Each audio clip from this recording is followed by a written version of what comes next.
Zilda Santesso, eu sou responsável pelo setor de orientação do Serviço de Apoio ao Estudante aqui na Unicamp. E também tenho um trabalho popular num dos bairros da periferia daqui de Campinas. Eu sou Débora Bertier Maza, eu sou assessora da Secretaria de Promoção Social da Prefeitura de Campinas para assuntos relacionados com educação. E sou também mestranda aqui da Unicamp, faço Ciências Sociais aplicadas à educação. Sou Gina, eu sou orientadora educacional aqui no Serviço de Apoio ao Estudante, né, do setor de orientação, e também realizo um trabalho num bairro periférico de Campinas, né, um trabalho assim a nível popular. Eu sou Adriano, educador, e estou assessorando 2 trabalhos em educação popular e tenho acompanhado o trabalho do Paulo aqui na Unicamp. E de 4 dias para cá, marido da Débora. Eu sou Elizabeth e estou trabalhando assim na área, na periferia de Campinas, né? E atualmente estou desenvolvendo esse método, né? Paulo Freire, apesar que ele não gosta que fala assim, né? Estou desenvolvendo há 1 mês e meio, estou trabalhando com o pessoal no bairro de Campinas, né? Eu sou Maria Tereza Papaléu, sou do Rio Grande do Sul, de Porto Alegre, e tenho por atividade uma atividade como educadora numa escola no ensino secundário e também tenho um trabalho de periferia em Canoas, em Porto Alegre. E acho que tenho como uma das minhas paixões a filosofia e a educação. Nós vamos iniciar então essa primeira gravação com o professor Paulo Freire, em que queremos que seja a primeira de uma série delas. Então, no dia de hoje, nessa primeira gravação, nós gostaríamos de enfocar a parte da ligação de toda uma teoria que nós sabemos, né, que existe sobre uma prática do trabalho do Paulo Freire e do trabalho de todos aqueles que continuam ainda hoje. Então, nós gostaríamos de iniciar pedindo ao Paulo que se apresente um pouco. Eu acho, em primeiro lugar, que esse é um pedido normal. Não?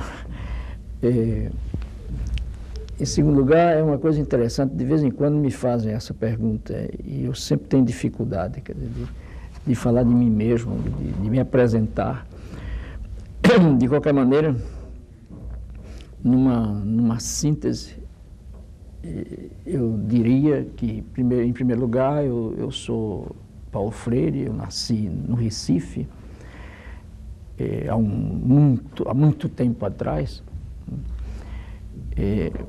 Nasci numa família de classe média, bem comportada, me sentia muito bem, muito feliz dentro da família, na relação com meu pai, na relação com minha mãe, com meus irmãos, com meus parentes, afinal.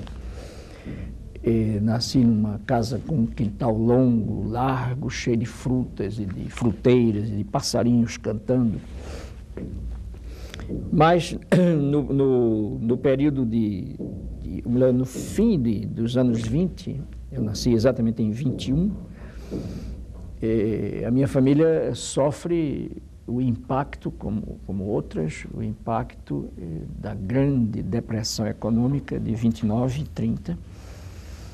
E essa coisa afetou mais ou menos a vida normal da família nossa. E teve implicações na minha vida, na minha história assim, pessoal, que eu acho, inclusive, importantes para mim. Algumas dessas implicações, por exemplo, ou uma dessas implicações, por exemplo, foi a de eu ter tido, numa infância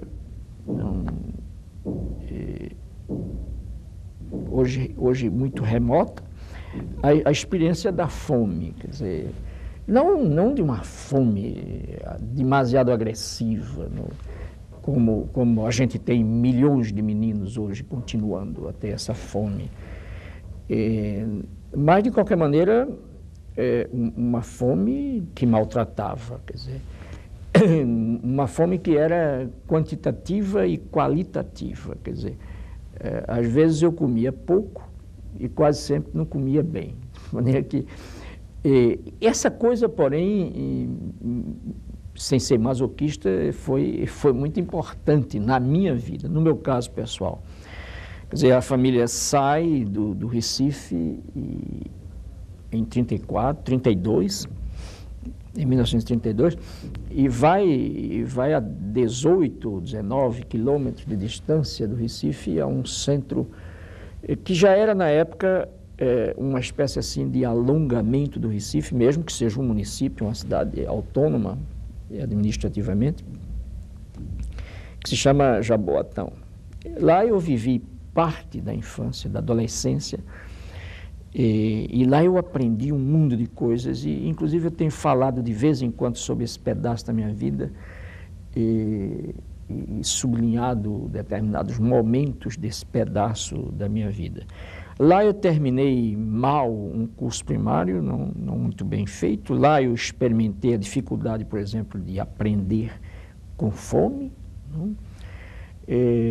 Mas lá eu aprendi também a querer bem a vida, a estar contente no mundo. Eu sou uma pessoa que tem meus momentos de tristeza, mas de modo geral eu sou um sujeito naturalmente feliz, contente, apesar de tudo, entende? Quer dizer, os problemas me desafiam, mas não chegam propriamente a me anular. Fiz meus estudos normais, normais, quer dizer, os meus estudos comuns, com dificuldade. E no fim da adolescência, começo da juventude, a gente retorna, quer dizer, a família da gente volta a morar no Recife, não? Que é mesmo a minha grande paixão. E lá eu faço o meu curso ginasial, depois faço o meu curso superior,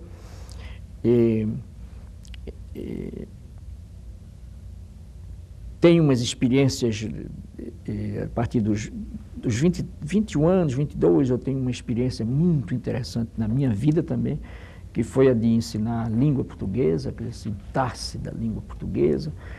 E essa coisa me apaixonava, não? E continua me apaixonando. Não? E foi exatamente por causa da língua portuguesa que eu conheci a Elza, que não foi uma coisa, mas que foi um enorme momento na minha vida. Quer dizer, eu fui professor da Elza, não? E por causa disso eu tenho 7 netos hoje. Não? Quer dizer, então esse encontro com a Elza, em que eu também fui encontrado, não, por ela, porque seria horrível se só eu a encontrasse, não? É que fomos encontrados, nós nos encontramos numa esquina qualquer do mundo, não? Numa certa hora do tempo. E a Elza exerceu sobre mim uma influência que eu acho enorme, no seu preponderante silêncio, na sua forma de estar sendo muito calma, não? De vez em quando apenas barulhenta. Não? Quer dizer, mas a Elza, como era uma excelente educadora, trabalhava sobretudo ao nível do que a gente chama de pré-escola, e nos casamos. Quer dizer, o casamento com a Elza me abre assim um caminho de novo, inaugura uma nova fase, né, da minha vida, não, de curiosidade, de estímulo. Não, e aí eu caio de rijo, não, na educação. Não, e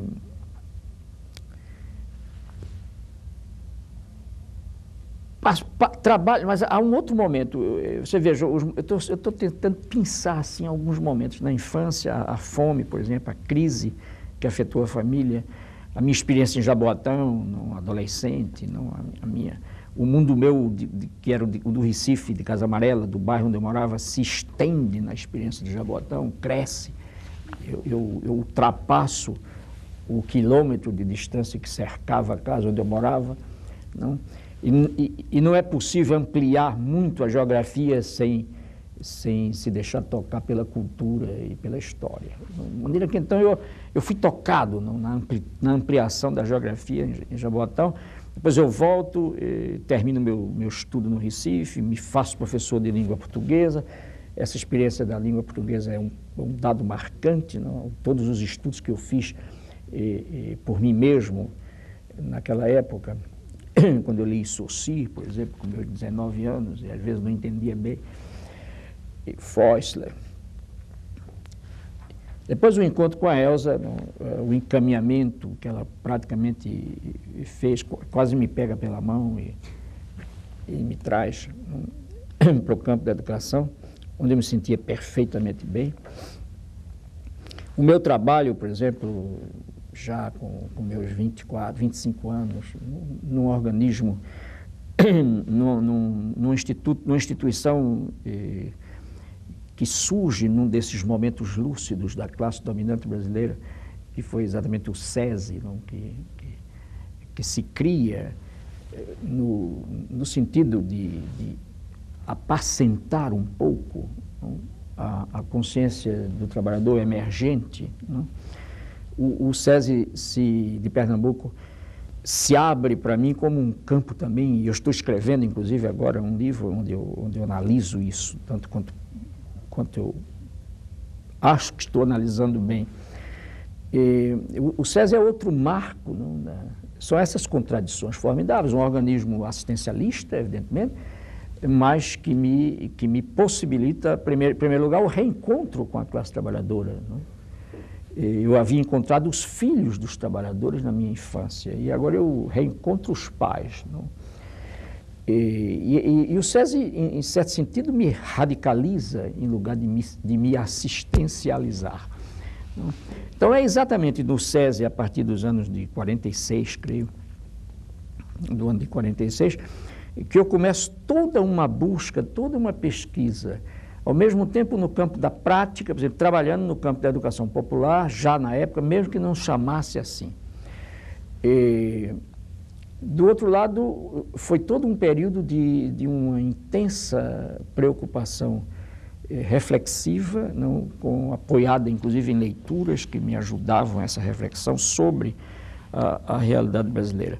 Quer dizer, o SESI se apresenta para mim como um momento e um espaço de um intenso aprendizado. A raiz, ou as raízes assim mais profundas de tudo isso que se veio chamar depois de método Paulo Freire, uma designação que a mim, inclusive, não me agrada muito, está lá. Não? Quer dizer, depois vem um outro momento, que é exatamente já o momento da minha participação direta numa das coisas muito importantes que a gente teve no campo da educação popular nesse país, antes do golpe de Estado, que foi o movimento de cultura popular do Recife, por exemplo, que se antecipou a outros tantos movimentos de cultura popular no Brasil. Todo o desenvolvimento da minha prática, da minha reflexão se dá no corpo desse movimento. Depois eu me estendo até a universidade e coordeno um departamento que se chamou de Serviço de Extensão e Cultural. Depois vem a célebre experiência de Angicos, onde se testa pela primeira vez em grande escala o que se chamou de método de alfabetização. Depois eu venho até o Plano Nacional com o ministro Paulo de Tarso, no governo Goulart, e chega o golpe de Estado. Quer dizer, o golpe chega e frustra não apenas a mim, mas frustra toda uma geração até mais jovem do que a minha. E eu sou, então, afastado da minha atividade da universidade, sou preso, afinal de contas, me aposentam quando eu não tinha nem tempo de serviço, nem doença, nem queria me aposentar, e eu fui aposentado sem consulta nenhuma.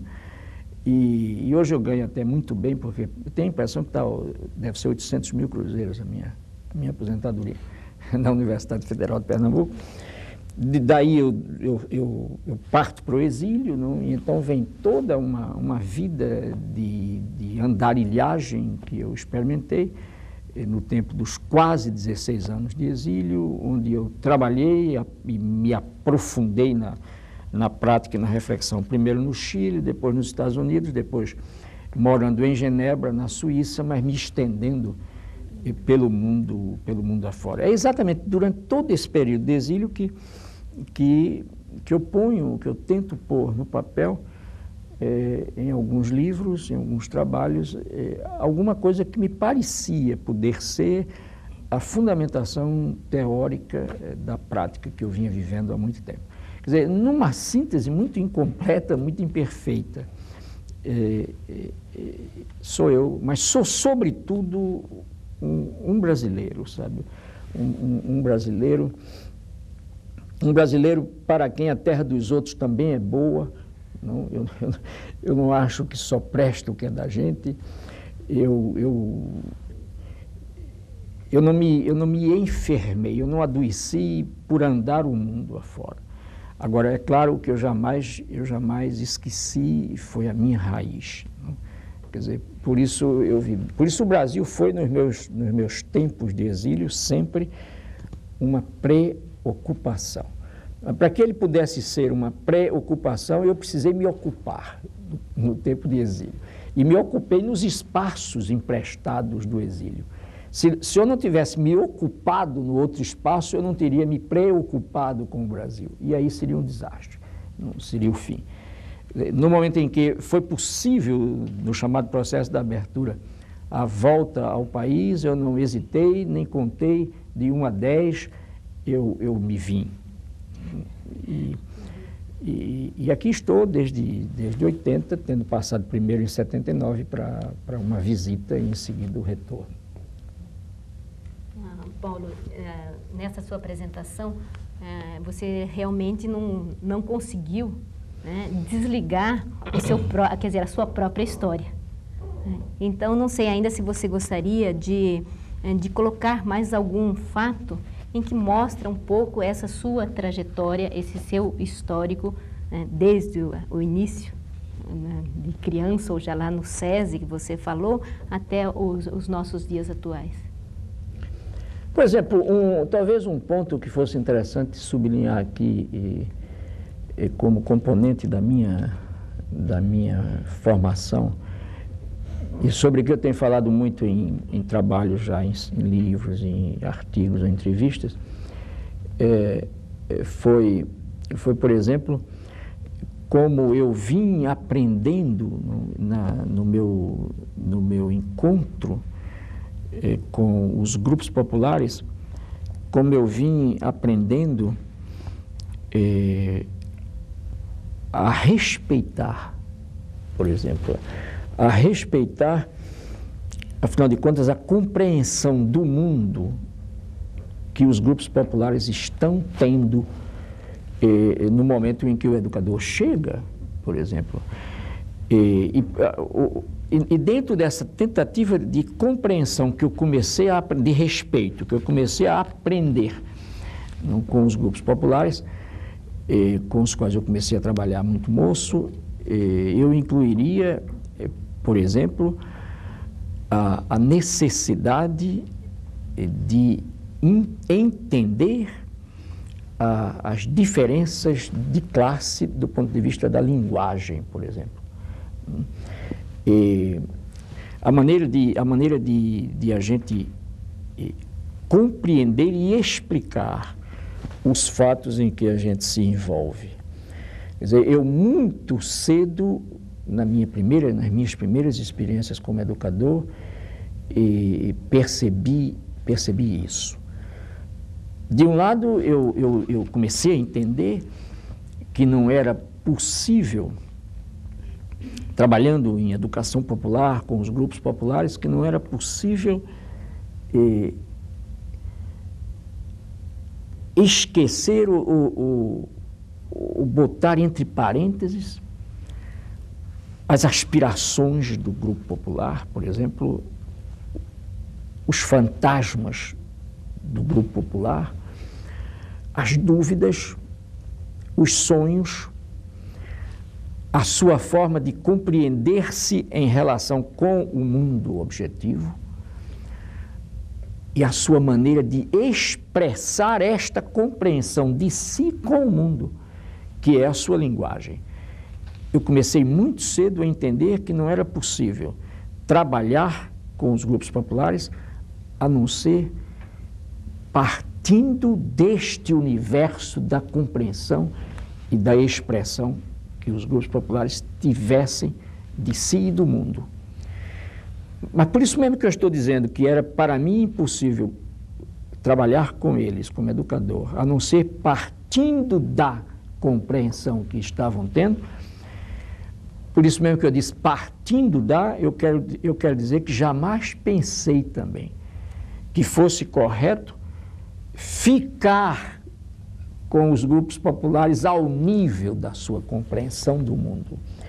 E é interessante, às vezes eu fico espantado quando eu leio, quando eu ouço certo tipo de crítica, por exemplo, a mim, insinuando que o que eu pretendo com partir da compreensão é ficar nela. E é incrível, porque eu nunca pude compreender que partir significasse ficar. Quer dizer, você parte de algum lugar para alcançar outro. O verbo partir é um verbo que implica um profundo... Quer dizer, ele envolve um movimento que tem um ponto de referência do ponto de vista do deslocamento e um ponto de referência do ponto de vista da chegada. Quer dizer, eu nunca disse ficar ao nível da compreensão popular, mas jamais aceitei que fosse possível chegar a uma leitura mais rigorosa do real, do mundo, a uma compreensão mais concreta do mundo, que nós pensamos que é a mais concreta, mais objetiva, sem partir da leitura, para mim, também crítica, do ponto de vista dos parâmetros do Grupo Popular, que o Grupo Popular faz. Quer dizer, essa foi uma coisa que eu poderia ter anexado à minha formação. Quer dizer, essa coisa, eu ponho agora já dentro assim de quem eu sou, não? Para mostrar que, no fundo, eu aprendi isso. Entende? Quer dizer, e quem me ensinou isso foi exatamente a realidade na qual eu trabalhei com os grupos populares. Quer dizer, é por isso, é por causa desse aprendizado da obviedade que eu digo hoje, por exemplo, que se eu estou num lado de uma rua e penso por N razões, N motivos, de estar no outro lado, eu não posso fazer outra coisa senão atravessar a rua. Então, eu saio do lado de cá e vou para o lado de lá. Eu só entendo o lá porque tenho um cá ou um aqui. Se não houvesse o aqui, eu não entenderia jamais o lá e vice-versa. O que significa, então, é que ninguém chega lá partindo de lá, mas sempre partindo de um aqui. Um dos equívocos que cometemos os educadores enquanto políticos, os políticos enquanto educadores, às vezes os educadores cometem mais esse equívoco do que os políticos enquanto educadores, é não perceber que o aqui da gente é quase sempre o lado do educando. Então, eu não posso arrancar o educando do seu aqui e trazê-lo ao meu aqui, que é o lá dele. Por isso é que, para mim, um bom educador, uma boa educadora, tem que permanentemente experimentar a andarilhagem. Quer dizer, a andarilhagem entre o seu aqui e o lá, a que pretende ir, e o aqui do Grupo Popular, que tem no seu aqui o lá dele. O educador que pensa concretamente, que pensa dialeticamente, dinamicamente, ele tem que estar para cá e para lá, constantemente. E por isso é que às vezes o sujeito pode cansar, não? Então, de andar tanto. Quer dizer, esse seria um outro ponto que eu te poria, que já tem que ver um pouco com a teoria da própria prática que eu tenho tido, mas que se incorpora à minha biografia. Vê bem, eu não quero com isso também dar a impressão a vocês que estão aqui e a quem nos ouça e veja depois, de que essa coisa me pertence a mim, como exclusividade. Não, eu sou um entre um sem número de educadores e educadoras que pensam e praticam isso.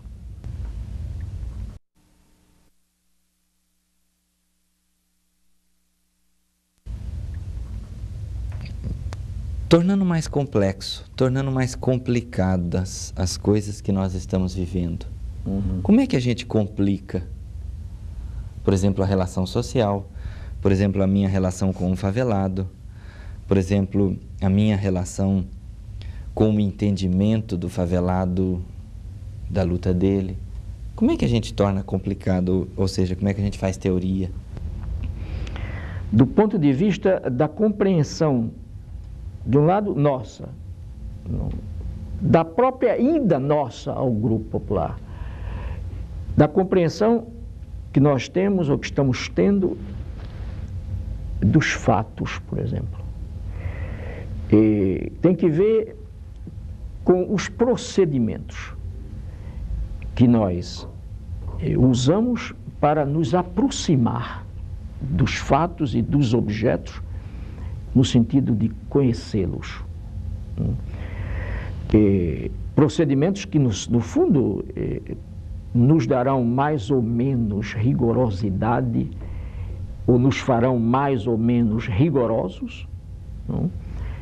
Na aproximação ao objeto, na tomada de distância do objeto, e que, em função dessa maior ou menor rigorosidade de aproximação ao objeto, nos darão maior ou menor exatidão no achado. Você vê que está uma linguagem já muito complicada, não para... É terrível. Você vê que você perguntou até por que a gente complica também. Mas eu acho que na tua pergunta essa coisa está embutida nela. Quer dizer, a nossa ida aos grupos populares, você vê que a gente está usando aqui ida, não?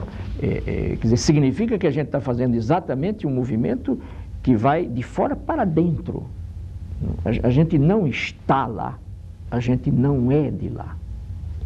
Isso tem que ver exatamente com a opção, tem que ver exatamente com a posição da classe em que a gente se situa, em que a gente nasceu. Para mim, então, a questão fundamental é saber, e aí é que entra agora a questão da opção política, não? Que eu acho fundamental para compreender a prática do educador, é a opção dele ou dela e depois a coerência com esta opção explicitada na sua prática. Portanto, como é que eu sou coerente no momento em que opto pelas classes populares e marcho até lá? Como é que eu busco ser coerente já no ato de marchar até lá? Quer dizer, como é que a minha marcha até lá já tem que ser uma marcha não de quem invade, mas de quem pretende companheirar-se. Então, quer dizer, de quem pretende virar companheiro. Então, quer dizer, a minha viagem até lá não, tem que ser coerente com a opção que me fez viajar até lá. Por isso mesmo eu não posso invadir a área que me leva, a área a que essa viagem me leva. Não? Ora, nós temos que compreender também, para ficar só nesse ângulo do procedimento em torno do objeto ou da compreensão do fato. Nós temos que, na relação com os grupos populares, nos perguntar, e eu diria, e procurar confirmar e constatar, averiguar, como é também que os grupos populares se aproximam dos fatos. Quer dizer, quais são os procedimentos que eles seguem, que eles usam para achar coisas. Exato, não? Quais são as suas complicações? Não? Quer dizer, no fundo isso é como é que se elabora esse saber também. Diga. Paulo, tu falaste em acompanheirar-se, né? E isso que parece ser uma tônica bastante importante do trabalho do educador com o grupo popular, do educador que não é do grupo popular. Bom, talvez fosse importante a gente refletir um pouco no que significa esse acompanheirar-se, uma vez que tu falas, né, em situação de classe. Exato. O que isso significa? Em que consiste essa solidariedade em relação a esse objeto que está sendo discutido, que vem a ser a transformação, então, do mundo? Isso. Muito bom. Amílcar Cabral, que tu conheces, não? Cuja obra tu conheces. Amílcar, que foi o grande líder da Guiné-Bissau, mas ele foi, sobretudo, um líder africano. Dificilmente não se encontraria Amílcar Cabral na história dos movimentos africanos de libertação, independente de, às vezes, não ter passado pelo país A, B ou C. Né? Pelas 5 ex-colônias de Portugal, não há dúvida nenhuma que Amílcar cortou, não, toda a luta, com a sua presença teórica, com a sua amorosidade, com a sua lucidez.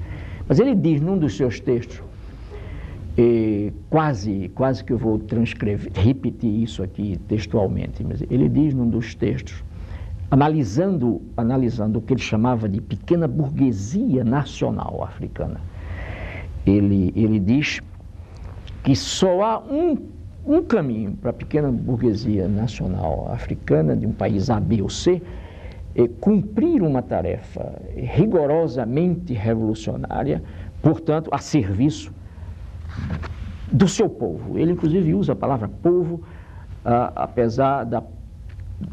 Porque para ele está muito claro quem é, não?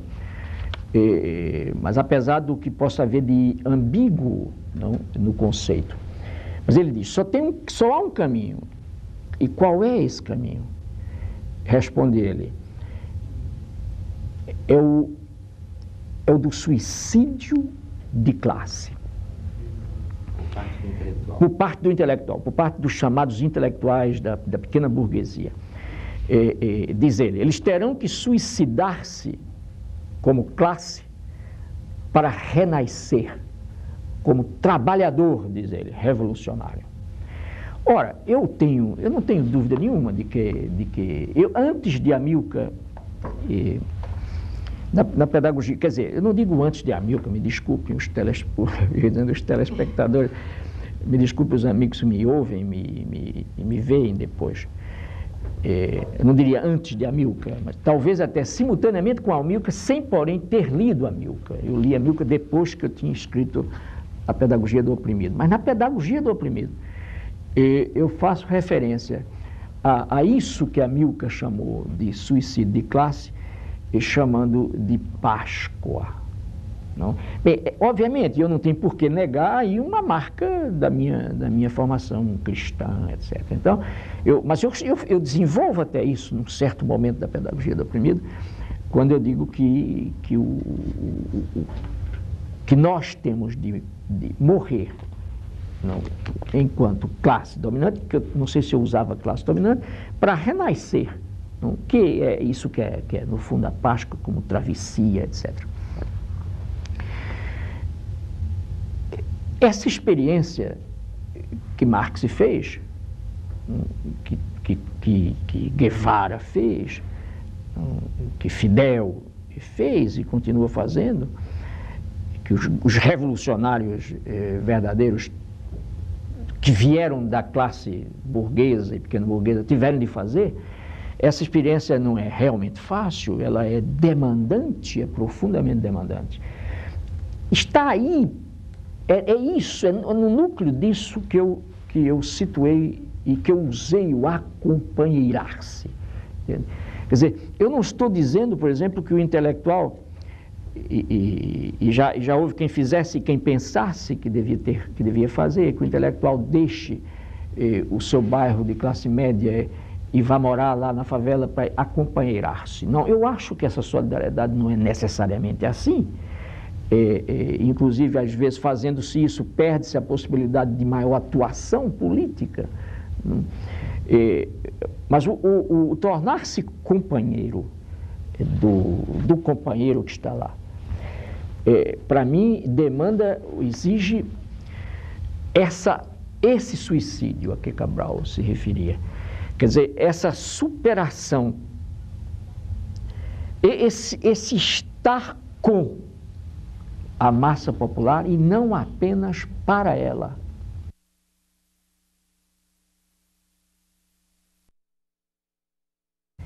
E nunca sobre ela. Quer dizer, isso vai exigir, então, uma enorme coerência.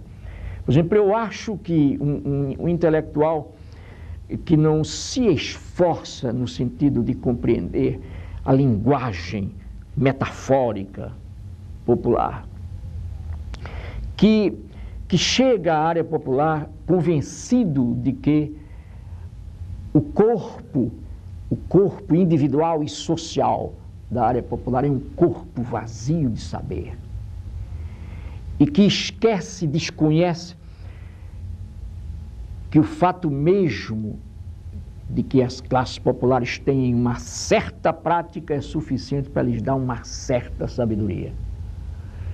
E que esquecendo então de como se gesta essa sabedoria e desrespeitando a validade dessa sabedoria, pretende impor em nome da salvação da classe popular, que se dá pela Revolução, a teoria para ele acabada da Revolução, para mim, apesar de ter seus méritos, não, porque há muito sacrifício também entre os que fazem isso, eu acho que os que fazem isso, porém, não chegaram a acompanheirar-se.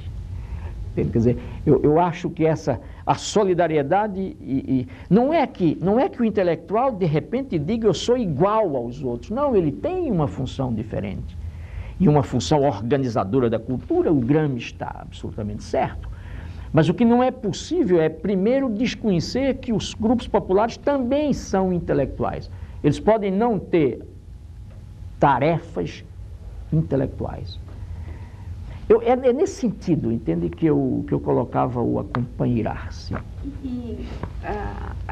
Continuando um pouco dentro dessa reflexão, quando se fala, né, na relação educador-educando, né, esse acompanhar-se ele vai acontecendo na medida em que o educador e o educando vão se reeducando. Bom, quando se fala em termos de cultura popular, né, como é que tu poderia explicitar um pouco melhor esse aprender do intelectual que tu dizes que tem um papel e uma função, né, inclusive de organização? Eu acho que essa é uma questão importante, porque quando a gente, como educador, vai até o meio popular, em que consiste o nosso aprendizado, uma vez que a nossa tarefa é de organização? Exato. Esse é outro, para mim, problema realmente fundamental, quer dizer, é outro núcleo central. E é interessante observar como diante dessa questão que tu colocas, a gente pode ter, eu acho, pelo menos assim, grosso modo, duas respostas falhas e falsas. Não? E ambas com nome, não? Com nome próprio. A primeira seria aquela, por exemplo, segundo a qual a verdade organizativa, a verdade da sabedoria, a verdade das opções está exclusivamente nas bases populares. Então,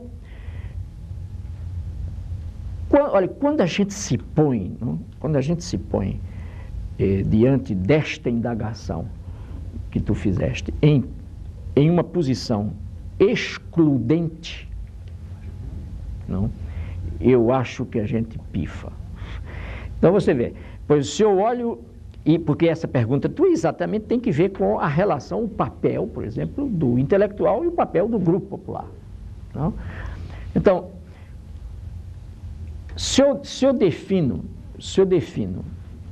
me defino, porque a verdade toda está na base popular, coerentemente, por exemplo, eu tenho que negar a mais mínima contribuição da teoria, eu tenho que negar a mais mínima, e você vê que já é inviável isso, ninguém pode praticar sem teorizar, ou ninguém pode praticar sem que não haja na prática uma teoria embutida. O que ela pode é não estar sendo vista, percebida. Mas se eu opto por isso, se eu me inclino, não, por essa posição do reforço, da ênfase, da exclusividade da base popular, eu nego a teoria acadêmica, por exemplo. Eu digo, não tem nada a ver com a academia é toda ela uma maluquice. A academia é blá, blá, blá. Eu nego, inclusive, por exemplo, que um intelectual, por exemplo, vamos admitir o professor Gadotti, o professor Romano, por exemplo. Eu diria, se a minha perspectiva é essa, não, da base, eu diria, não, eu num encontro, num seminário de fim de semana para discutir a prática da educação popular, eu não posso permitir a presença do professor Gadotti, nem a presença do professor Romano, porque eles não têm nada a ver com a área popular, eles são excelentes professores dentro da universidade. Eu admito aqui o Brandão, porque o Brandão, além de ser um excelente antropólogo e professor da Unicamp, um excelente intelectual, tão bom quanto os outros dois, ele também, de vez em quando, se dá umas intimidades com os cissos, não, brasileiros. Então, esse daí eu aceito. Você veja o seguinte, essa posição é absolutamente falsa, é absolutamente errada. Essa posição é a que nega o papel da reflexão teórica, e eu não tenho dúvida nenhuma que o professor Romano, sem ter ido mesmo à favela, pode dar uma excelente contribuição a um grupo de educadores populares que coloquem a ele um problema teórico e sobre o qual ele pensa e reflete. Mas não há dúvida nenhuma. O que pode haver é uma dificuldade do professor Romano, inclusive também, e eu acho absolutamente natural, dificuldade que nós, de modo geral, temos, e começamos a diminuir quando, como você, que para mim é uma boa cabeça de filósofa, mas se mete na área popular, como vocês dois, o que poderia haver é que Romano poderia ter dificuldade de traduzir mais popularmente certos necessários conceitos que explicitam uma aproximação rigorosa ao objeto. Mas o que não pode é negar a contribuição que ele pode dar. Bem, então essa seria a primeira, para mim, possibilidade de a gente cometer um enorme equívoco, um enorme erro. A segunda é a de negar a validade de tudo o que se faz na área popular, é a de negar a validade e a importância do senso comum. A segunda seria a dicotomia, a negação do senso comum e a única aceitação da rigorosidade acadêmica. Então, essa postura, enquanto a primeira é uma postura basista, que conduz a um certo espontaneísmo, a um certo populismo e que distorce a prática popular, a segunda é elitista. Elas são ambas autoritárias, no meu entender. Um autoritarismo elitista do lado de cá, do lado de certos teóricos que terminam sendo maus teóricos, precisamente porque cortam, precisamente porque não descobrem que a teoria é histórica e por isso tem historicidade. A teoria não é um a priori do mundo, não é um a priori da história, ela se dá na história. Não? Ela se dá na medida em que o ser humano primeiro praticou o mundo, primeiro alterou e cambiou o mundo. E aí, então, no transformar o mundo, vem embutida uma certa explicação que ilumina o próprio ato. Então, eu acho que o grande problema da gente, não como intelectual que adere à transformação radical da sociedade, é saber até que ponto, na nossa caminhada, não, nós vivemos a experiência da coerência. De um lado, negando, fugindo ao perigo e à tentação das explicações e das práticas basistas. Do outro, de como correr também para longe das tentações elitistas.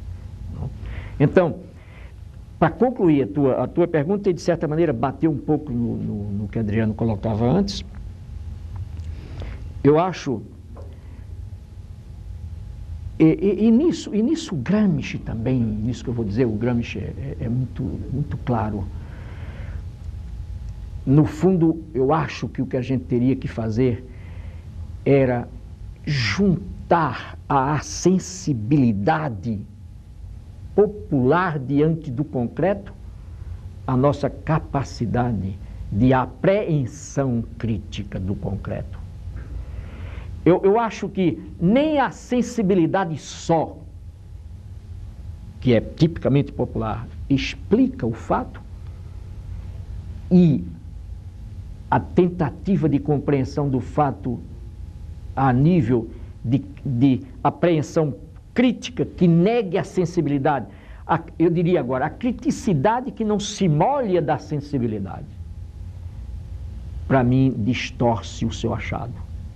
Entendeu? Então, eu acho que um dos trabalhos nossos, entendeu? É exatamente o de como viver essa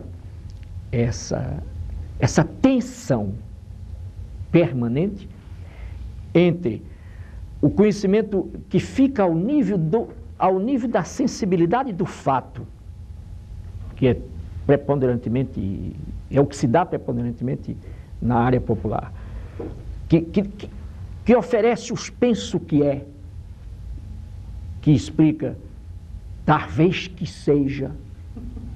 Quer dizer, como conciliar, como viver a tensão entre esse tipo de conhecimento que para mais ou menos ao nível da sensibilidade, para alcançar o conhecimento que, sendo histórico e tendo uma historicidade, nos entrega as razões de ser atuais, pelo menos, do fato.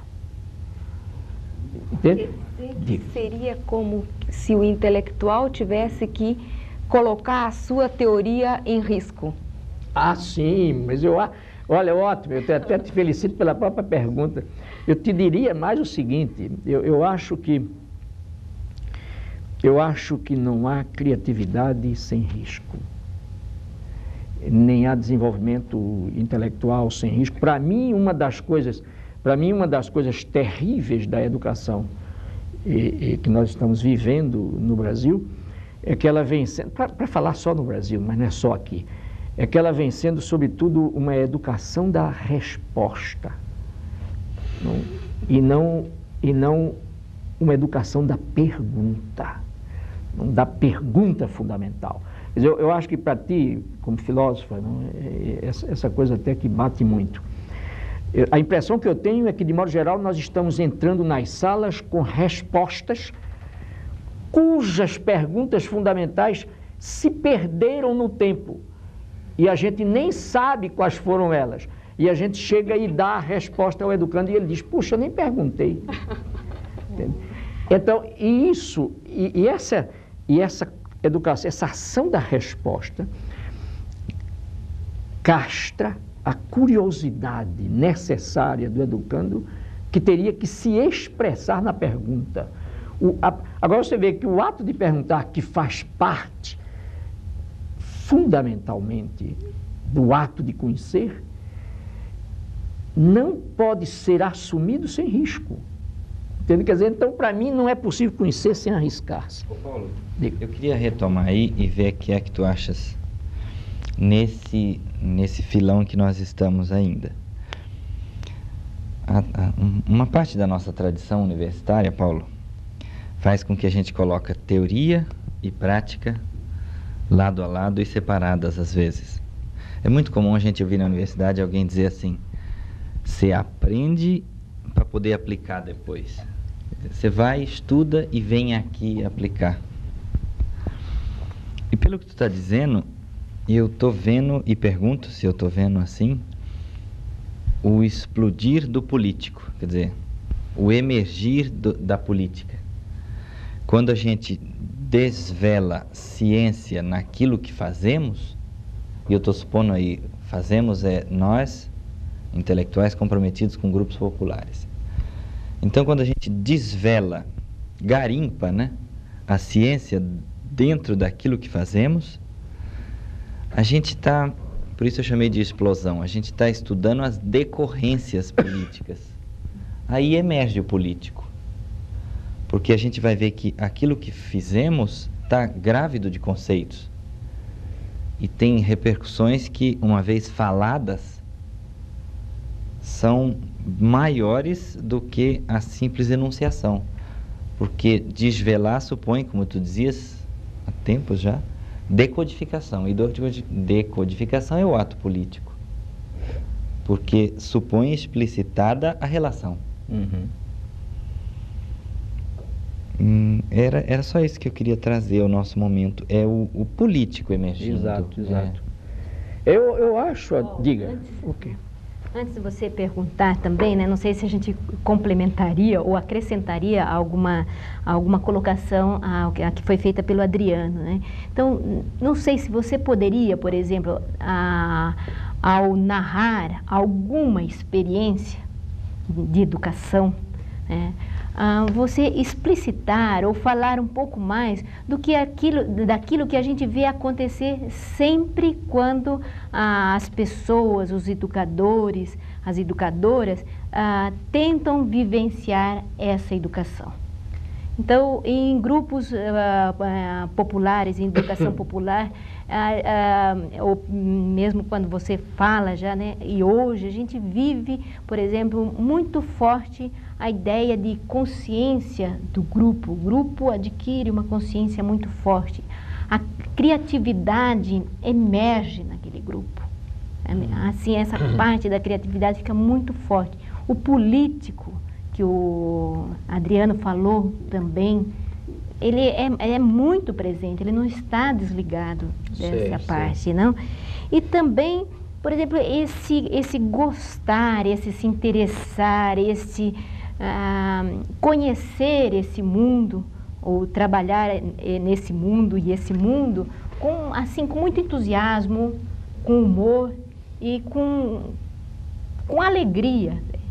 Não sei se relaciona, né, com a sua vida vivendo isso, como você disse que você é feliz, você vive bem. Então, não sei se você poderia explicitar um pouco isso nessa prática, talvez até narrando alguma prática concreta e explicitando isso tudo que para nós hoje são colocações, são vivências também. Tá, eu faria uma contraproposta. Como nós estamos aqui numa reunião assim muito informal e de que a gente espera, ou em que a gente espera ser útil, ou criar um produto que possa ser útil depois. Eu entendi perfeitamente a tua questão, eu teria alguma coisa para dizer como eu vejo a questão.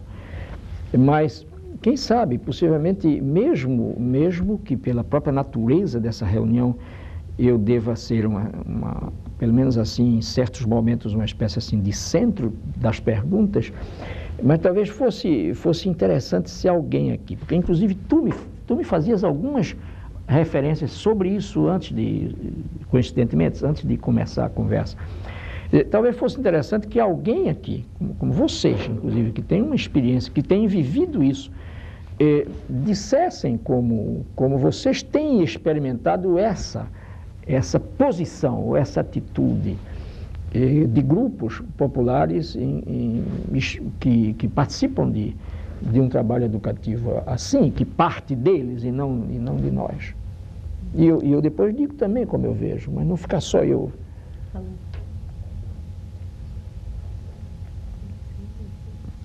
Eu queria, assim, colocar... A gente vai ter que trocar a fita. Bom, tá.